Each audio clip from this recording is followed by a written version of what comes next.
সরকারি প্রাথমিক বিদ্যালয়ের তৃতীয় ধাপে চট্টগ্রাম ও ঢাকা বিভাগে নিয়োগ পাওয়া ৬,৫৩১ জনের নিয়োগ বাতিল করেছেন হাইকোর্ট।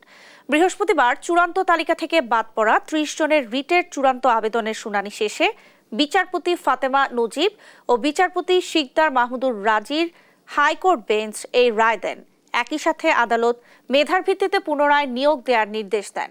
চলতি বছরের জুলাইয়ে সরকারি চাকরিতে কোটা পদ্ধতি বাতিল করে রায় দেন আপিল বিভাগ।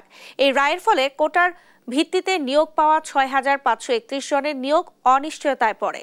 আজকে যা বাতিলের চূড়ান্ত সিদ্ধান্ত জানান উচ্চ আদালত। এদিকে রায়ের প্রতিবাদে নজিরবিহীনভাবে আদালতের সামনে বিক্ষোভ করেছেন নিয়োগ বঞ্চিতরা। নানা রকম স্লোগান, ধাক্কাধাক্কি ও আইনজীবীদের সঙ্গে তর্কাতর্কিতে জড়িয়ে পড়েন তারা। পরে তড়িঘড়ি করে এজলাস ত্যাগ করেন বিচারকরা।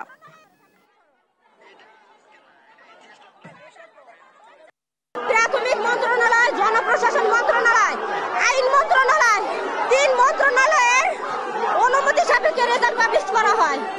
তো আমাদের রেজাল্টে যদি কোনো ত্রুটি থাকে তাহলে আমাদের আগে থেকে ৯৩ দেওয়া হতো।